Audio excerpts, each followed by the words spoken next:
tell you from the bottom of my heart, it is my esteemed pleasure and honor to be speaking to you here today on the 14th of September 2024 in Toronto, Ontario, Canada. And I say all these things to you, ladies and gentlemen, for a very particular reason. I mentioned the date and the time that I'm doing this talk here this evening, that we have gathered here today. And I do all these things for a reason, because the subject of my talk today is going to hit on these very topics. Now, when I was invited to speak here, I was instructed to tie the talk to a theme that you can see before you, citizens of the world. There's a tremendous conference coming up in 2025. Globally, that is going to address this theme of how we can create the most effective possible citizens on our world that we share together. I think these kind of ideas are very, very intricately linked to the exact same ideas of today's theme, which is the academic opening of Kintore College. I think many of the students here are interested. How can I have my best possible academic year this year? I would say the ideas are one and the same. How we can be a good citizen of planet Earth and have the best possible year in 2024-25. Anyone interested in these kind of things? Anyone interested in these kind of things? Sounds good? I'm in the right place, I think. All right, so, and without further ado, here's how I like to begin all my talks, by engaging the audience, and you're going to answer a question on the topics that I've mentioned here, time and place. Here is the question of the day, and the title of my talk actually is this: is there somewhere else you'd rather be?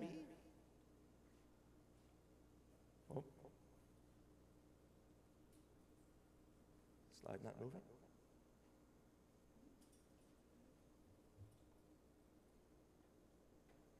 Technology. One second.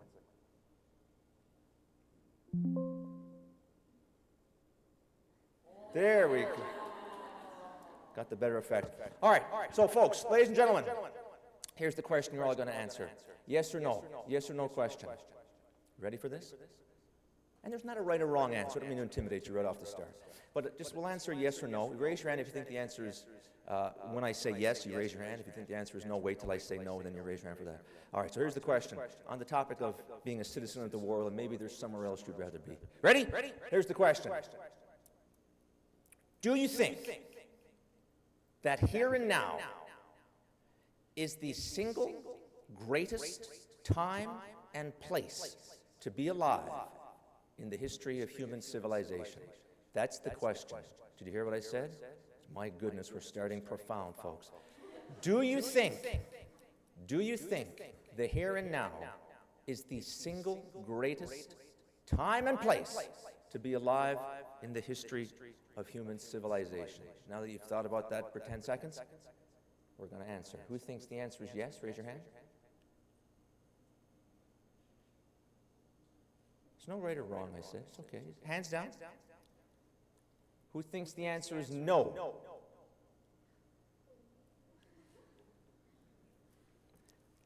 Could this have worked out more fantastically?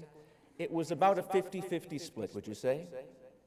It was about 50-50, which is exactly what I was thinking.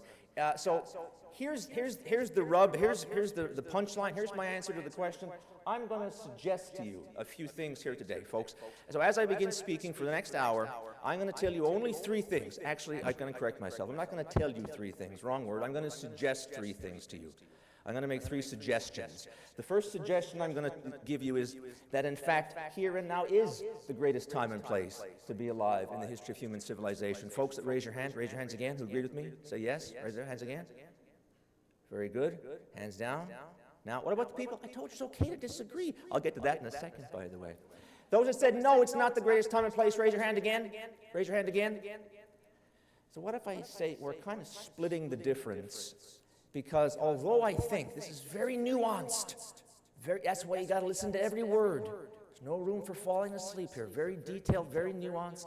That yes, here and now is the greatest time and place in the course of human history. However, I'm going to humbly suggest to you we're currently in the midst of what I'll call a little downward blip. And maybe the way I'd summarize is that I don't think progress is entirely linear. That's never been the case. It's kind of gone up and down over these, generally going up, leading to point number one. But point number two, I think, is also fair, that I think at the very precise moment, if you looked at with a microscope at the current state of things, we're in a bit of a downward blip at the moment. So those that said yes, those that said no, I think you both have a case to be made. This is what I'm going to begin by doing today. Part number one. We're all still on board? Okay. Part number two, I'm going to then talk about what I think caused this downward blip. Okay? And then the third and final thing I'm going to suggest to you here this evening, or this afternoon, is 3 strategies, 3 action steps that a citizen can do to help make our world a better place. Sound good? Sound good? We're all on the same page? Folks, I think it's going to be an unbelievable next 55 minutes. Now, before we go, though, the last thing I'm going to do before we get started, bit of a disclaimer, if that's okay. If in the course of my next 55 minutes I say anything that you disagree with, that's totally okay. I said I'm just suggesting these things. Let's not get offended. Let's not get angry. If you have my full permission, if you go home after this day and think, you know, that Denis Collier, he was a complete idiot. I don't agree with anything he said. That's all fine. That's all. I'm just making suggestions based on what I think to be the truth as I stand before you here on this day, September the 14th, 2024. Sound okay? All right, so let's get started then with part number one, which I'm going to try to make the case. Get ready for this, folks. I'm going to try to make the case that the here and now is the single greatest time and place to be alive in the course of human history. But we're in the middle of a little bit of a downward blip, I think. So this is part one. Here we go. All right, so I'm going to tell you how we got here. Some of this is going to go by pretty quick. How did we get here? And I think, in order to be a good citizen of, as the title said, the world, we got to know what's going on in the entire world. I think the summary of this slide might be, for most of human history, it was not much going on. So if we're going to critique and evaluate the current state of things, we just got to have in the back of your mind, you know, for an awfully long time, there was not much really that was super fantastic going on planet Earth. I'll read the quote for you. From the first chipped stone to the first smelted iron took nearly 3 million years. From the first iron to the hydrogen bomb took only 3,000. So I'm going to focus largely on the last 3,000 years in one slide like this does. This book, by the way, is a great book. It's not entirely that short, but it is a short history of progress by Ronald Wright. I'd suggest you all check that one out. Anyway, moral of the story, we're talking about kind of a small snapshot of the totality of time that we've been here, because for most of it, by anyone's definition, things were pretty crappy. Let's keep going in history. Now, one thing that I might do that before my time is up might cause people to take exception to things I've said. Some of the things I'm going to suggest are somewhat, how shall I say, controversial, debatable in the world today. So I'm going to, at various points, pick out both sides of the argument, if I may do that. Again, not doing to offend anybody, but I think you got to know both sides of the argument. Anyway, there are some people in the world today that might try to, as I say in this slide, romanticize prehistory. And they say, oh, things were fantastic back in those days. And this is the book that I used to illustrate that point, which, by the way, is another book you should read. But I do, with all due respect, disagree with these kind of these observations that on the whole, foragers seem to have enjoyed a more comfortable and rewarding lifestyle than most of the peasants, shepherds, laborers, and office clerks who followed in their footsteps. And then the last quote, they lived better lives than most of the people in the agricultural and industrial society. So again, it depends who you ask. Like in this book, they might tell you, oh, it was wonderful in prehistory. I would suggest, humbly, that that's not the case. This is a much better, I think, snapshot of prehistory. It's another great book, by the way. Another disclaimer here. A lot of my stuff has to do with medicine and health and fitness. That's my this course that I teach. Anyway, some other good insights can be gleaned from this particular book on the topic of why we get sick. I'll just give you some of these, my favorite quotes.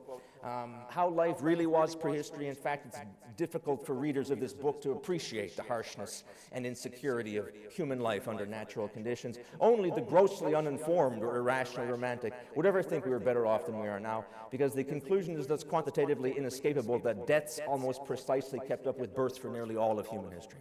I think that's a better snapshot of how things were in most of our past. Now, when did things start to go right? Well, it was a gradual process, but I'm going to slam a whole bunch of stuff into this slide.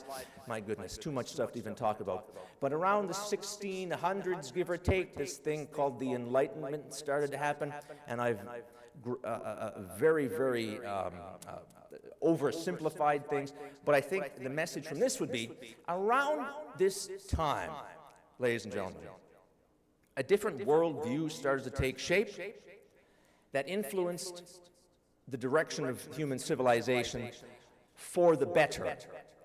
And the key central feature of this process, I call it a process, was the idea of thinking about the world with reason and critical thinking. That was the central idea, to summarize again, to oversimplify, but to put it in a nutshell. The idea of thinking about the world in a critical manner brought forth all kinds of heretofore unimaginable kind of developments.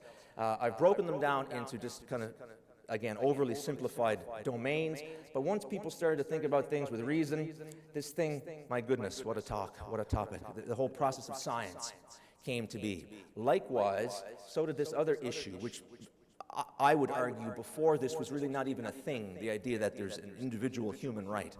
But once we started thinking about the world reasonably, these kind of things came forth. From science, we get some other fields. Medicine, as that last slide illustrated, prior to very, very recent times, was an abomination for all intents and purposes. Technology improved. From the idea of that, hey, maybe the human individual is worth something, we get other ideas that capitalism and liberalism might be good ideas. And then, from there, we get all kinds of developments that, I think if you were to summarize, all right, so folks, look, if you're talking about what makes the world a good place, okay, and ultimately I'm going to get back to how a citizen can make the world a good place, and also the same idea how you can have your best academic year here this year. But if you were to look at the stuff in the yellow bars, can we all agree that health, material goods, wealth, and freedom, those are fairly important things that we might define as being, well, what makes life worth living? What makes this place and time good? If you make improvements in all those areas, I think that's a compelling argument that you've done something worthwhile. Would you all agree with that? So from that point in time, all these kind of things started improving, leading to what, in my humble opinion, was the single year that was the culmination, the pinnacle of human society, the year 2010. Now, of course, this is somewhat, I'm biased somewhat, but by the way, before I'm done here today, I'm going to share some of my own personal stories, how these things applied to me too. Very personal. Like this is my son, if you haven't filled this in. He was born in the year 2010, and I'm taking some poetic license, but not really too much, because I honestly think, folks, that around this time, the year 2010, was when planet Earth, especially this part of planet Earth, reached its pinnacle. However, I think if you were really astute and you had your ear to the ground about what was going on, the kind of things that were brewing around this time, a really, really astute person might say, something's happening here. Seems like they're getting off the rails, things are going a bit, we were doing fantastic, but things seem to be getting a bit wacky around the year 2010. And I just choose it because the year my son was born. It had nothing to do, by the way, with the fact that to the year 2010, I still had black hair. Oh, you laugh at that, eh? That's pretty. As soon as my son was born, hair started turning white. Anyway, that was the pinnacle. So let's talk about it. Ready? If I haven't convinced you yet, in the next 20 minutes or so, what I'm going to try to do is convince you that, yeah, look, here and now is the greatest time. As in, I choose all these words deliberately. Toronto, Ontario, Canada, the best time and place to be alive.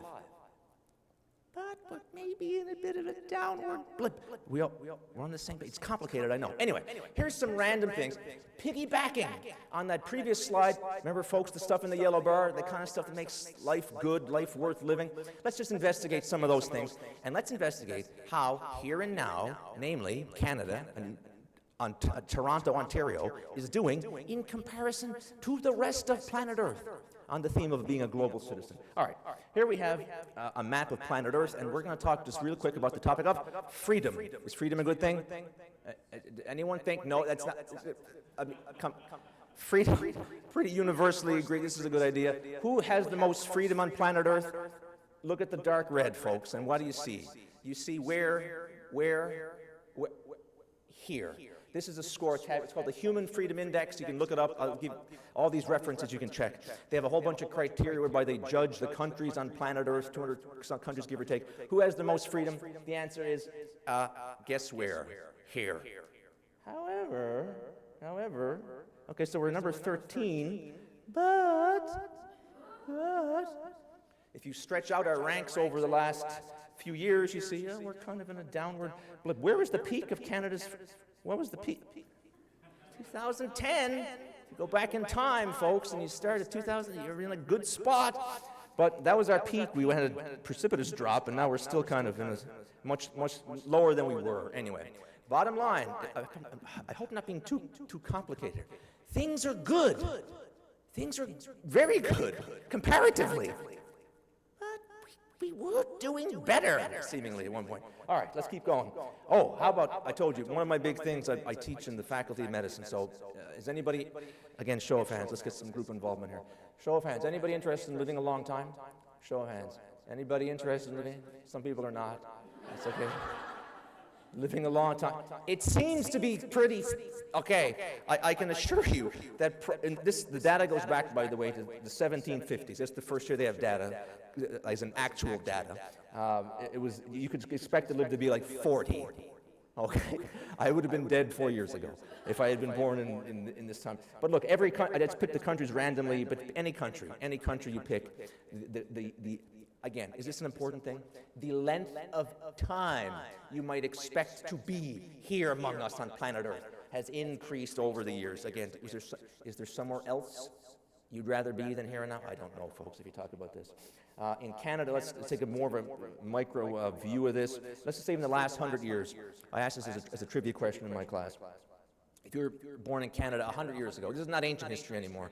If you were born in Canada 100 years ago, you could expect, on average, you get to the age of 57, and then this is how people get to 90.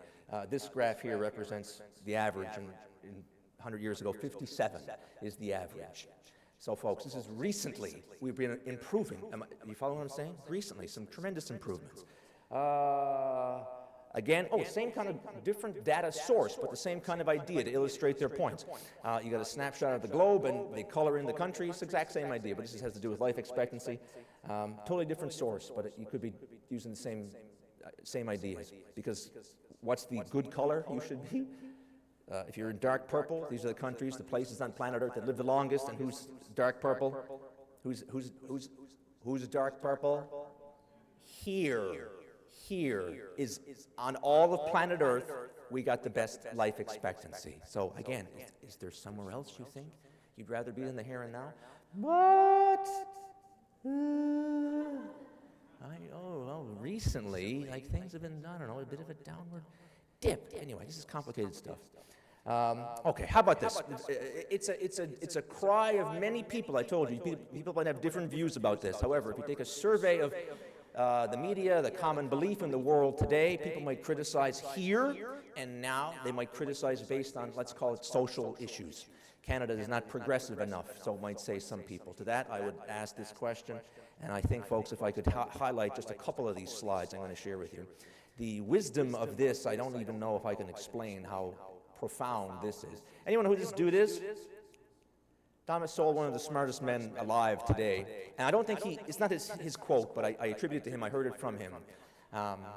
We're not progressive enough for you. Compared to what?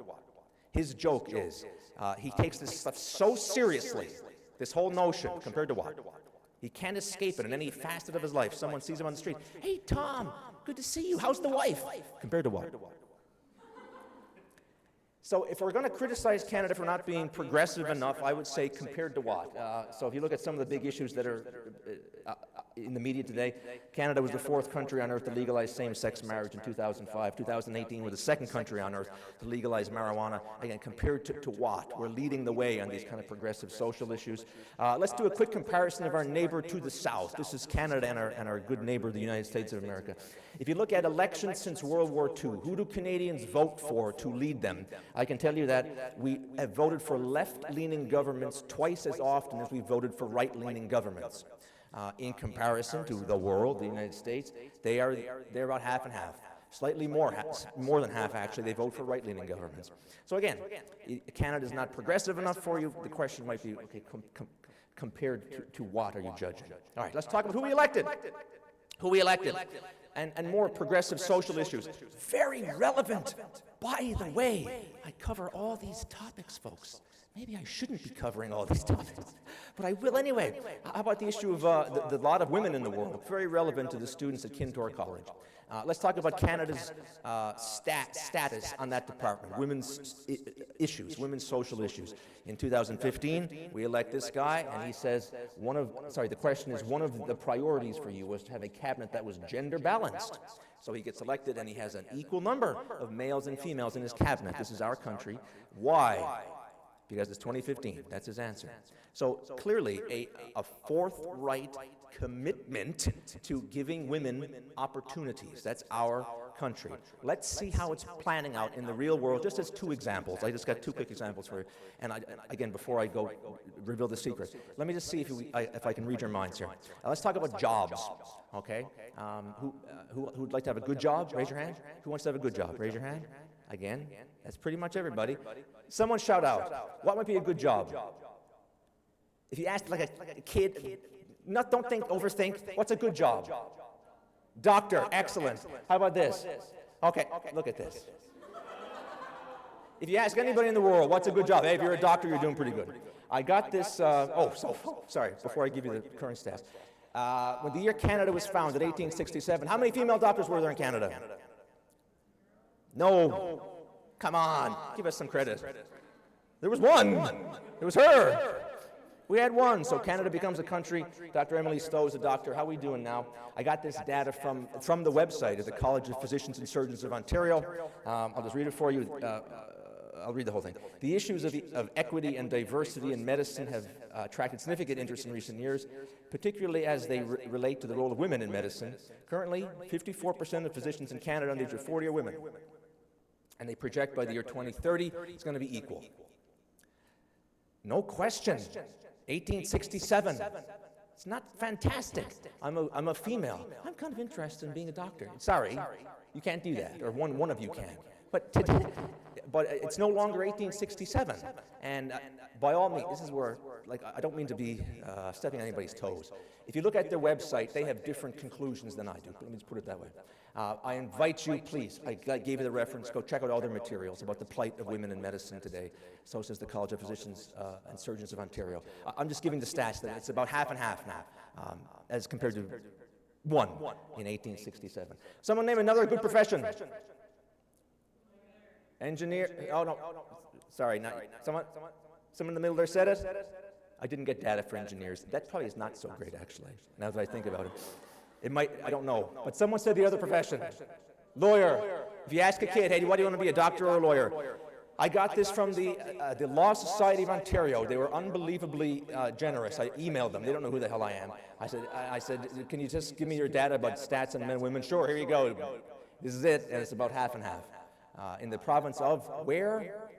Not Canada. Our province, the distribution of males and females in the profession of lawyer, it's about, well, the males are slightly ahead, 52 to 48. In paralegals, women are actually more. Anyway, the summary might be this, folks. And I'm taking this quote from a lady named Donna Strickland, who I've never met, and I do apologize if I'm taking her out of context. All I did was I listened to her interview after she was awarded the Nobel Prize in Physics. And she's born and raised in Canada, Guelph, Ontario, 1959. I'm listening to her interview one day, and she says this, and sorry. And she says this quote, which I thought, oh, I'm going to make a note of that. Maybe it'll be useful in a presentation one day, which happens to be today. So they asked her about, hey, because it's not entirely common to be a female Nobel Prize-winning physicist. And she says, well, I remember being told over and over again, women, you can do anything. So it never entered my mind that I couldn't. Because she was born and raised in Guelph, Ontario, Canada in 1959. I guess I'll summarize by saying this. Again, I'm speaking directly to the ladies of Kintore College. I humbly suggest to you that in the long history of human civilization, there has never been a time or place where women have had more knowledge, more opportunity, or more empowerment than here and now. And that'll be my final statement on that. So things are going great, right? Right? Things are going great. I don't know if they're going that good, though. They're pretty good, but they're not super fantastic. Show of hands. Who's interested in owning a house one day? Oh, put your hand down. Where do you think you're getting a house? Not in this city. Anyway, there's a housing crisis in Canada. I got to go burn through some quickly so I can stay on track. I only have 29 minutes left. Anyway, so there's a housing crisis. I'm sorry to tell you. I'm going to skip over a lot of this. Just trust me. There's a lot of stuff going wrong. Real quick. Oh my goodness, too much. There's an opioid crisis in this country, all over the world, actually. In the year 2010, I go back to when my son was born, there was no such thing as this. But now we can see the death rates, a really abysmal situation. There's an opioid crisis. The number of violent crimes, this is all data I just pulled randomly. Number of violent crimes in Canada from 2000 to 2019. Does this look good to anybody? Friday, there was, just as another side note, this Friday at this high school where my son should have gone, he goes to a different school, but one at the bottom of our street, they had a lockdown. Why? Because of an active shooter. This happened yesterday. Things are not going that fantastically in some areas. These are injury rates in kids, they're going up. So much time. Happiness, is that important to be happy? I'll just read the bottom line. I'll just read the final synopsis here for you. This is from a big researcher on this topic. He has an extensive background in looking at the U-shaped curve of happiness. He said the curve was persistent for decades, but has now been replaced with a graph that reveals consistent increase in happiness with age. Life satisfaction seemed to be increased around the late 20s to 30s. However, there's a new occupant of the least happy demographic. And who is that age bracket, do you think? Who has the lowest happiness scores? You. Sorry to tell you. This is just some stats about mental health in Canada prior to that. Again, prior to this 2010, mid-2000 teen era, things were pretty stable, but since then it's kind of going in a downward trajectory. This didn't help either. Oh my goodness. Show of hands. I want to find this out because I sympathize with you if anyone here raises their hand to this, but I think there might be actually. Anyone in the room with us today that had the misfortune of being born in the year 2003? Yeah, look at you. Like you lucked out. I do sympathize with you. It was the worst possible year to be born for this. It was, my goodness, it was. Again, remember what I said, folks. Progress is not just linear. There's blips along the way, and things were going pretty good. But for the cohort born in 2003, I do sympathize with you. You lost grade 11, grade 12. These are big deals. These are big deals, I think. If I had lost those years out of my life today would be for the poorer. I mean that with all due sincerity. So anyway, the people that are born in 2003 had everybody, for goodness sake, had to deal with this. But I think the few in the room who were really lost pivotal years out of their childhood. Anyway, that didn't help things, that there was a global killer virus pandemic recently. And the incidents of violence in Toronto libraries are increasing. Woo! Anyway, have I all convinced you? That was my last slide there, I think. Have I all convinced you?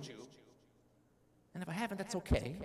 But my proposition was that we're in a really good time and place. If you look at it from a view of 30,000 feet, here and now, it's pretty good. We've done a lot of great things.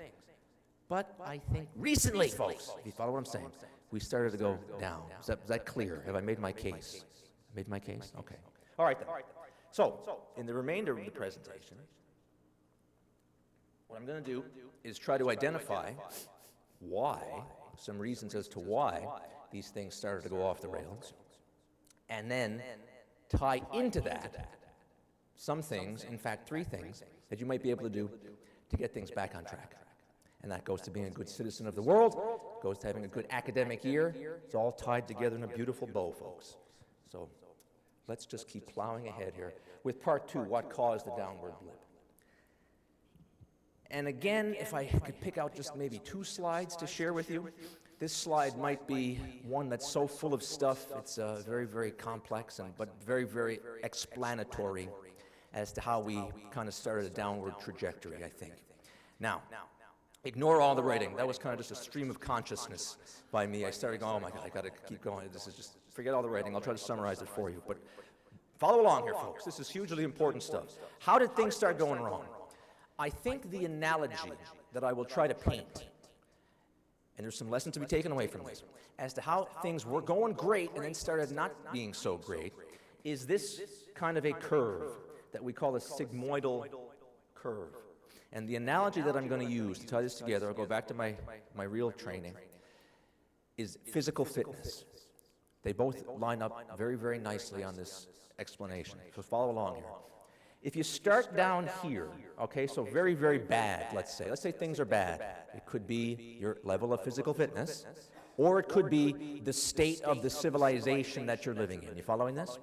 If things are crappy, then almost anything you do to improve it leads to really, really notable results. You follow what I'm saying? You take an untrained, unfit person and you say, hey, you know, you should just start walking every day. Boom! Their fitness goes through the roof just by doing small things. Let's say you got a really crappy society, some basic ideas. Again, let's just say, oh, maybe slavery is not a good idea. That was not always the case, but let's say you come up with that. Maybe we should get rid of that. You get great improvements from seemingly, to our vantage point in the year 2024, seemingly obvious things. If you do them, you get these enormous improvements, whether it be in society, making your society better, or getting physically fit. You still with me? So things start getting really, really good. But the problem is this.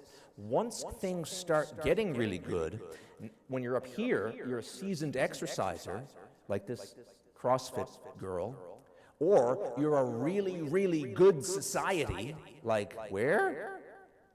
Toronto, Ontario, Canada. It gets harder to make improvements. Much, much harder. What can this girl do to improve herself? Like she's kind of grasping at straws, like I've already covered everything. Likewise, your society is really, really good. What can we do to get even better? I don't know, we got like the major things covered. Yet, in both cases, okay, whether it be trying to increase your fitness or improve society, there are very compelling reasons why you might remain highly motivated to keep trying to improve, okay? Show of hands again. Who's ever read Oliver Twist by Charles Dickens? Right? Okay, so if you haven't read it, I'll explain really quick. There was absolutely reasons once upon a time to try to improve the lot of children on planet Earth. The novel by Charles Dickens, Oliver Twist, is about a kid he's an orphan and he works in a horrendous, like a shoe polishing factory, I think it is, or he's or at least in Victorian times, that's what kids often had to do. You go send them to the coal mines, for goodness sake. They were put to work and not educated. That wasn't good. You follow what I'm saying? Once you fix that, we say, hey, maybe we should get these kids in school, you get these enormous improvements. But here's the problem. Once you put the infrastructure in place, you can apply this to a lot of different types of situations, a lot of different causes out there in the world. Once the infrastructure is in place to improve them, they keep rolling like a ball rolling down a hill, and they can't be stopped. They can't take a moment to reflect and say, you know, things are actually pretty good. Maybe it's not as important to keep eking out infinitesimal measures of improvement against a curve of diminishing returns. And I might argue If you keep doing that, the returns might not just be diminishing, they might eventually be reversing. You're making things worse by just trying to keep improving, keep getting better, keep getting better. That might be the summary there, folks. Okay. Now, just keep this graph in the back of your mind, because there's other factors that can really screw things up. Once you get to this level of society, and you still keep thinking things like this. And again, with all due respect, I don't mean to be offending anybody too greatly, but I think this kind of a quote, folks, is one of the most harmful kinds of mentalities you could have. And I'm well aware of the context of it, by the way, so I don't want to, I'm not critiquing the acute context of it, I'm critiquing the general idea. This is Prince Harry, who, I forget what year it was, recently, said, "I'm sorry we haven't got the world to the place where you deserve it to be." That was the quote. Now, let's go back here. He's talking to, again, your generation. "I'm sorry we haven't got the world to the place where you deserve it to be." Couple things. Number one, until very, very recently in human history, this idea of you deserving anything was non-existent. That didn't exist until very, very recently. Point number two, I'll re-quote Thomas Sowell again. Compared to what?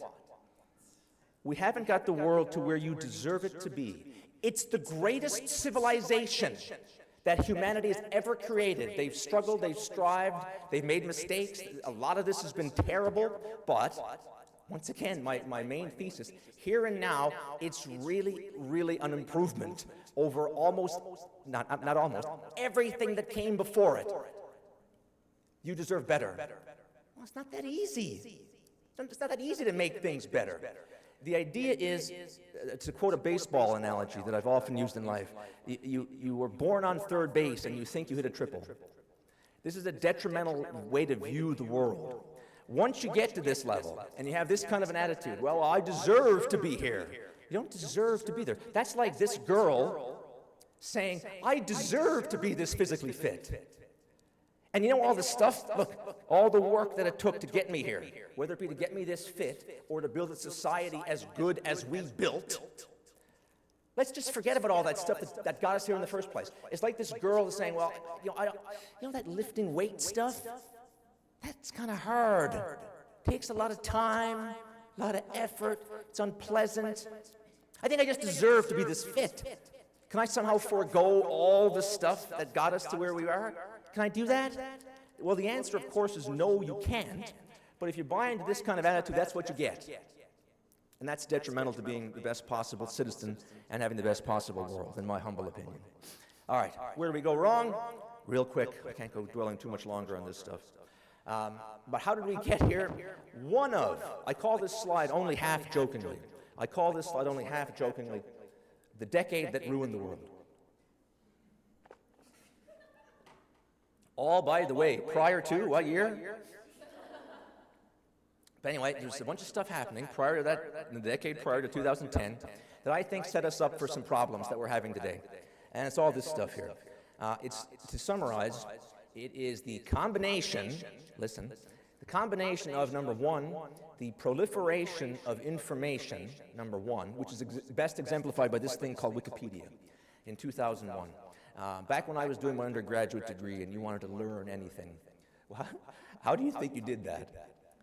There was no such thing as Wikipedia. There was no such thing as, even the World Wide Web, if you can believe that, was kind of, oh, well, we never know what. But in 2001, this thing called Wikipedia is invented.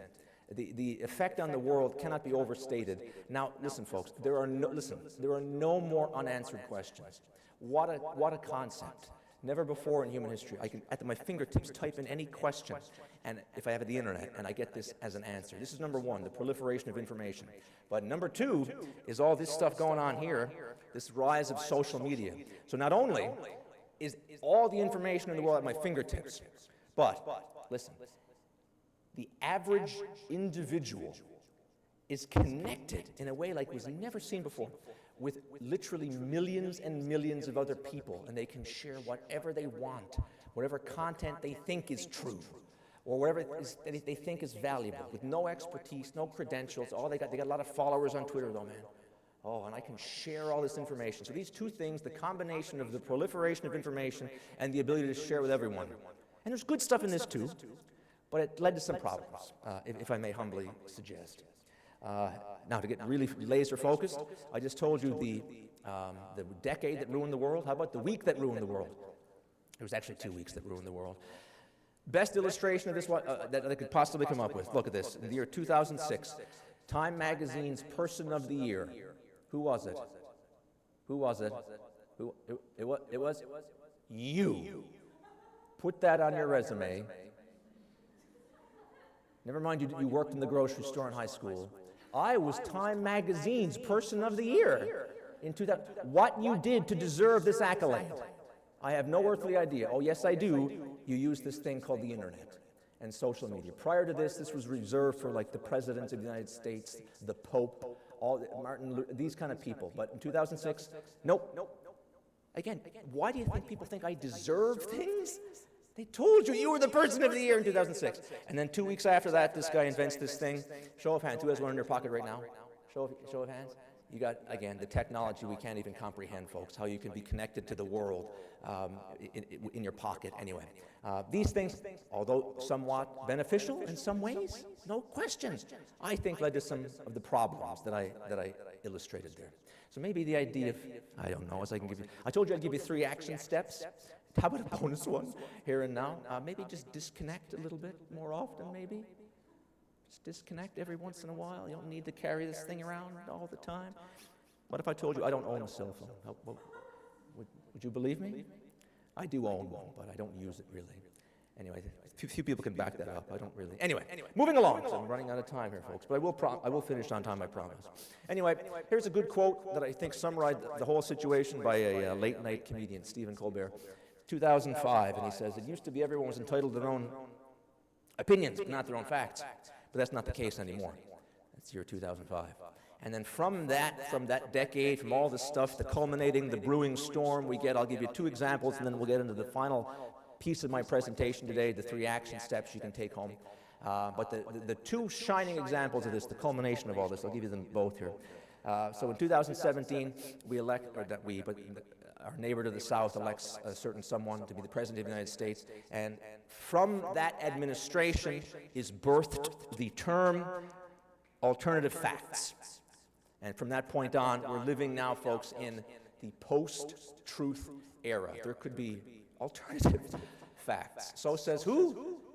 The person who was elected to be the leader of the free world. Alternative facts. Now, that being said, I told you I'd give you 2, and just in case, I need to offend both sides of the political spectrum here. So I've offended one, now I'll offend the other. Because around the same time, we had the other kind of landmark watershed moment that I pinpoint as saying, that's just not right, man.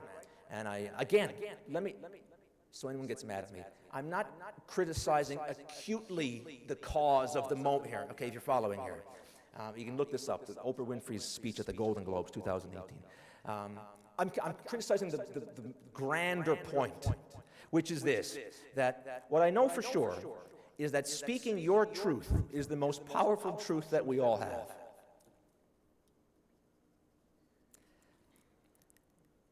If I was to come up with a more venomous, destructive idea, that would be it. The idea that you, personally, the winner of Time Magazine's Person of the Year in 2006, no wonder why you think these things. I deserve to be, anyway, you get the impression, but you see why this resonates. It's my truth. It's my truth. The beauty and the savagery of this kind of idea is that by its very wording, it undermines critique. I have an idea. Can we critique it? Nope. It's above critique. Why? Because it's my truth. If you are under the delusion that you happen to be the personal custodian of the truth, I suggest that maybe you reevaluate. Because I guess the summary would be, folks, listen, like Stephen Collier said, I'll paraphrase, there is no such thing as your truth. There is the truth, and there is your opinion. And that's it. And if we think otherwise, I think it sets us up for a momentary blip in society like we've all been experiencing. And on that note, we're just in time. I have 10 minutes left, which is absolutely perfect, to tell you, not to tell you, I keep saying the wrong word, my apologies, to suggest to you 3 things you can do to make yourself the best possible citizen of the world and simultaneously have the best possible academic year. Here's the action point of the talk. We ready to go here, folks? This is the good stuff. 3 things you can do. And I'm going to piggyback on what I just said. That's the first one. Anyway, I have 3 of them. And I'm going to present them for the first time ever here and now. And I'm somewhat embarrassed that I did this corny thing. It's the 3 R's. It's very, very cheesy, very corny. But they all made so much sense to me. And I said, the R's, yeah, let's go with it. Let's do it. The 3 R's, the things you can do. It's, my goodness, very lowbrow. But anyway, the 3 things you can do to be the most effective possible citizen, just keep in mind the 3 R's. Number 1, rectitude. Number 2, reading. And number 3, reflection. Those are my 3 take-home messages, my 3 points that I'll leave you with to say, look, if you do these 3 things, I think now, not only are you setting yourself up to be the best possible citizen, have the best possible academic year, if everybody did these kind of things that you're going to practice after you leave this room here today, the world might get back on track. So we have the 3 R's, rectitude, reading, and reflection. Ready? Here we go. Show of hands first. We'll do rectitude first. Show of hands before I get into this topic of rectitude. Who's ever heard the word rectitude? I know I'm speaking to a very, very advanced room, I know. Not everyone even knows what this is, but I chose this word because I think this is the best way to set yourself up mentally, behaviorally, to make yourself the best possible citizen, is to practice the virtue of rectitude. I'll read you the slide, then I'll just give a quick summary off the cuff. What does this whole thing mean? Well, it's a state of your own mind, but not just that. Your own mind, statements you make, the morality that you think is, that you want to present to the world, the actions that you do, they're all being correctly aligned to reality, or maybe another word you could put there is the truth. It's doing what you are supposed to do. In the way a knife is supposed to be sharp enough to cut through the meat. If it's not sharp enough to cut through the meat, the knife is not behaving with rectitude. This is what this word means.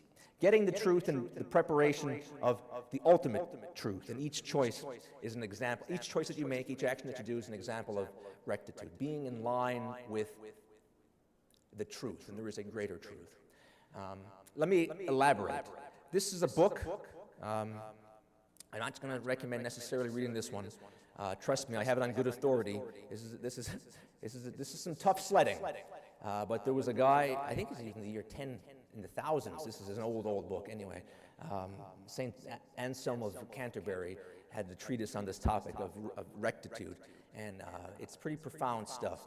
Anyway, the last thing I'll say about it, everything I know about rectitude, I'll give you some personal stories as we're concluding here, so you get to know me a bit better and how I try to do these things. Everything I know about rectitude, I get from my friend, my cousin. He's actually my cousin. I've known him since before we were babies, and he's much smarter than me.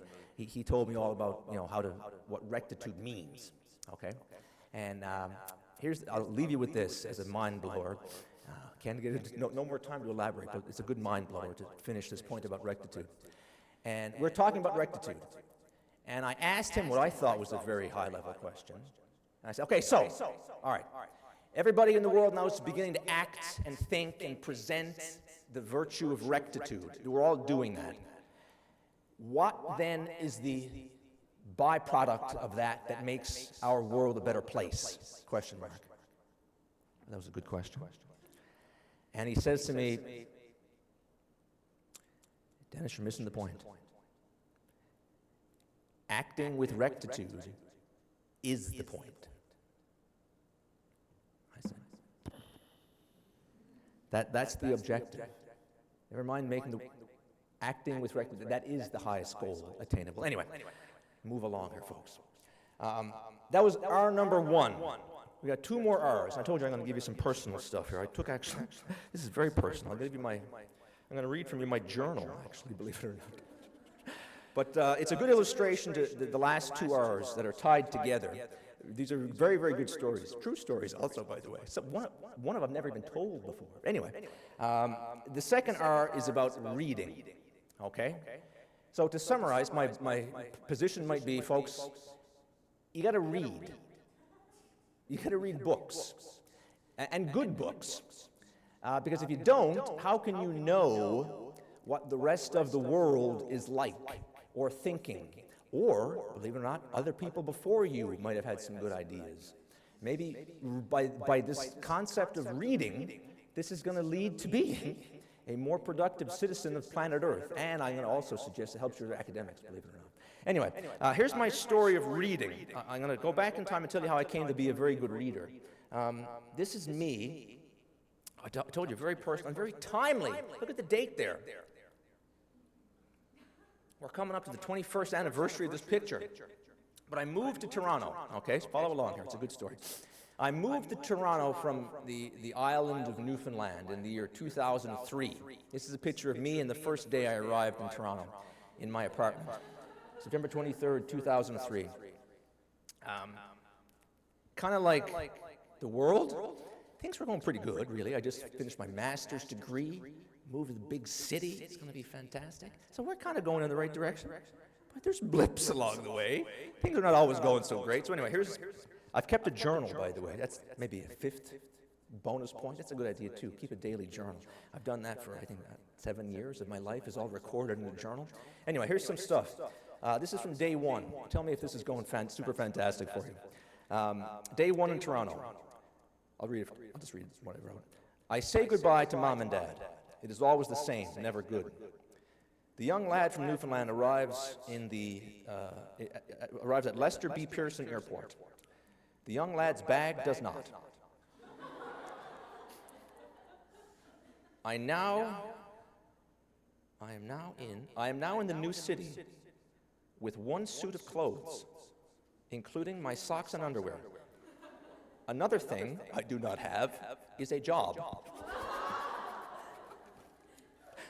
You can't make this up.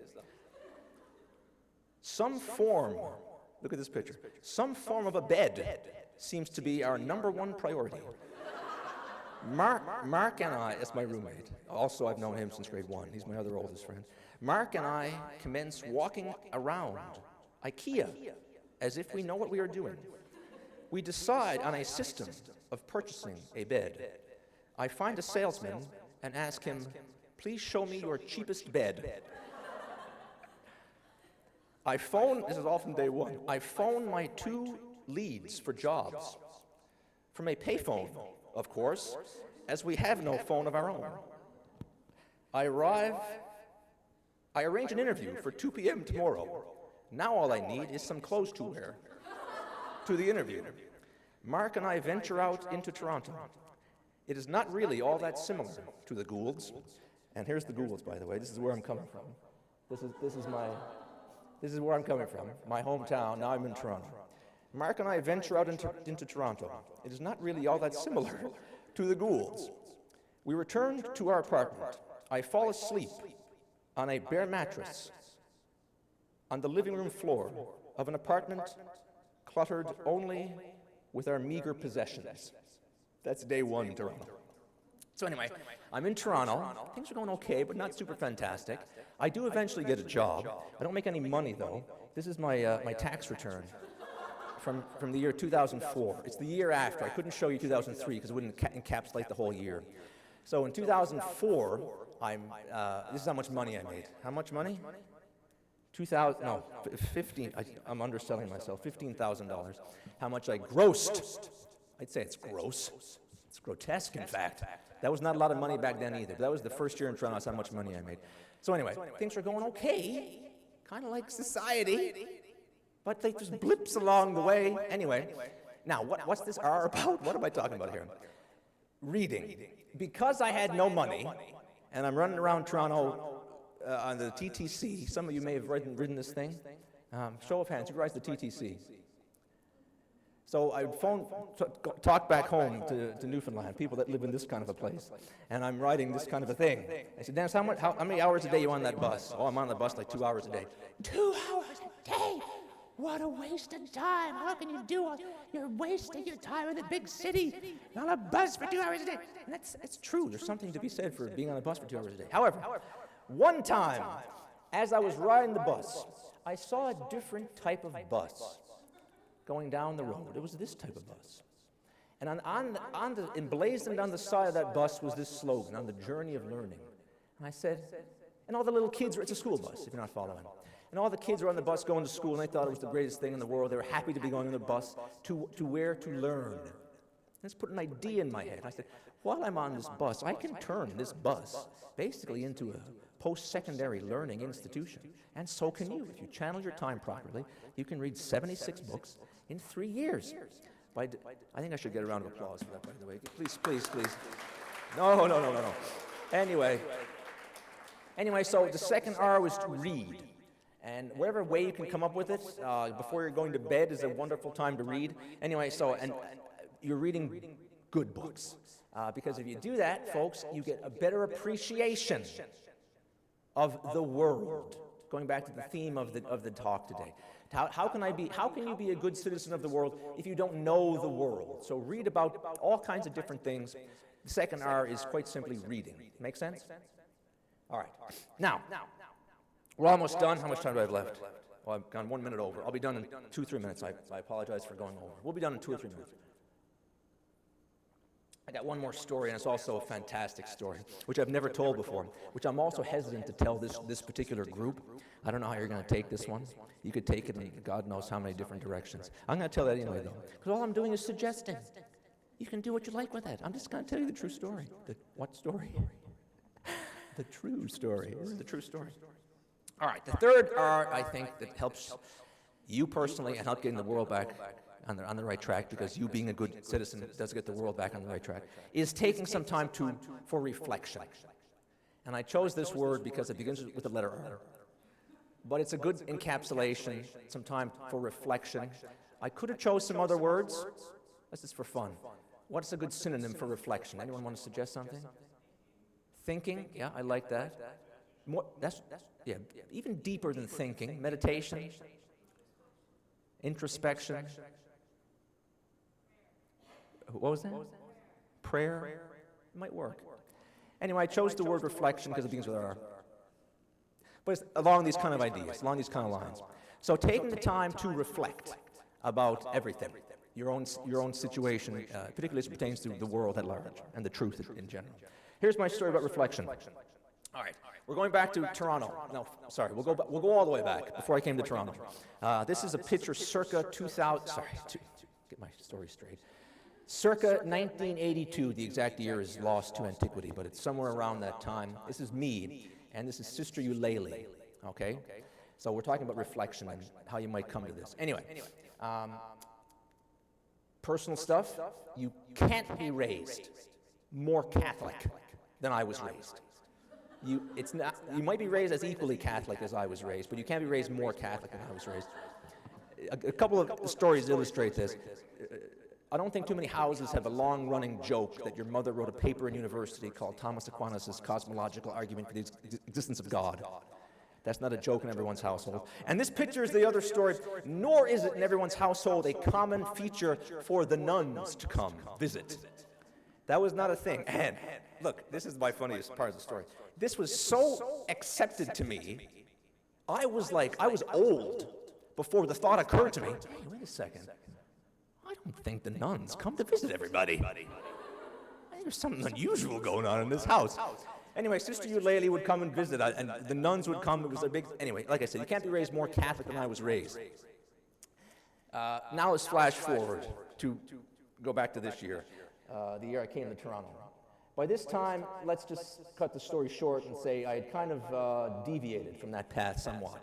Had kind of lost that part of my life in the year 2003.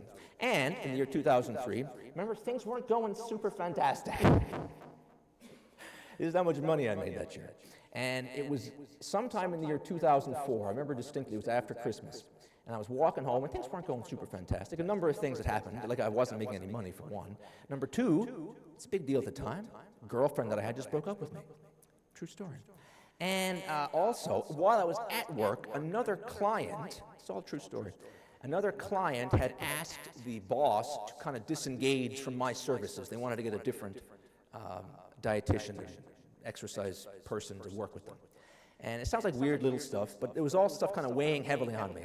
As I was walking home from work one day in early 2004, okay? And I'm walking home from work, keeping in mind I'm somewhat far removed now from this. But I'm walking home from work on a Saturday evening, and I hear the church bells. It's a true story. You do with this what you want. I hear the church bells. I say, I'm going to go in. I'm going to go in there. I'm going to go in. Haven't been in a long time, but I go in. We go through Mass like I've done a million times.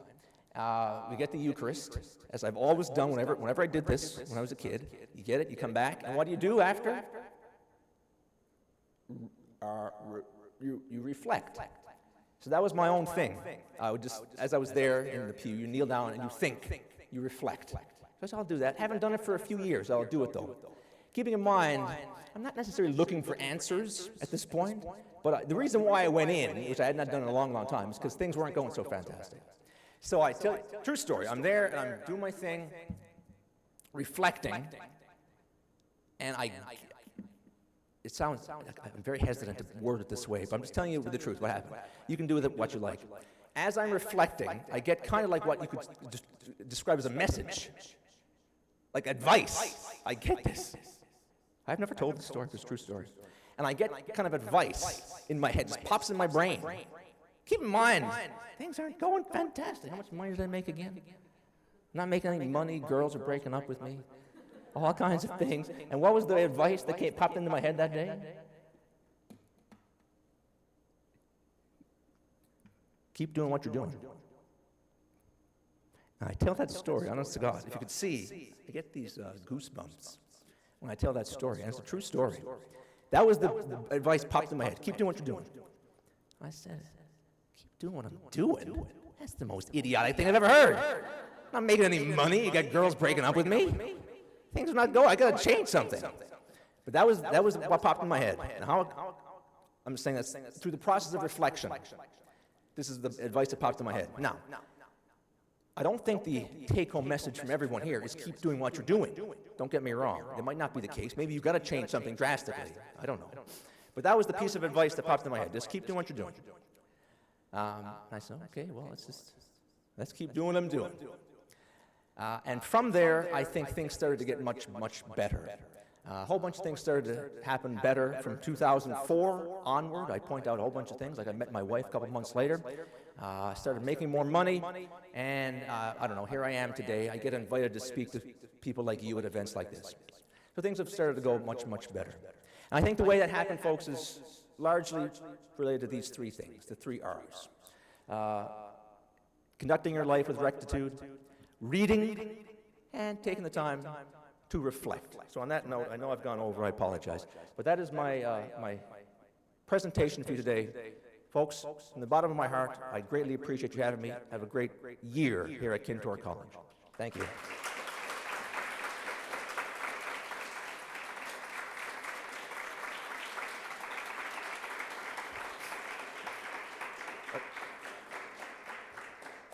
You come? Okay, we have time for that? Okay. There's a reception too, is there not? I apologize for going so long. Any questions, any comments? Did I really offend anybody? We're good? Tell you what, if you don't want to ask questions publicly, we're going to the reception after, so we can chat about anything. Anyway, folks, my pleasure being here once again. Thank you.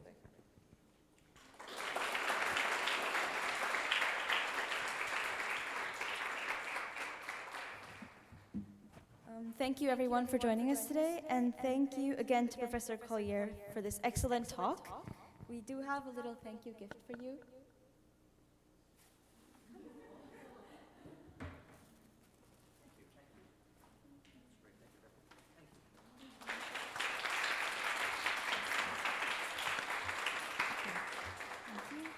I invite everyone to join us on the terrace on the 4th floor.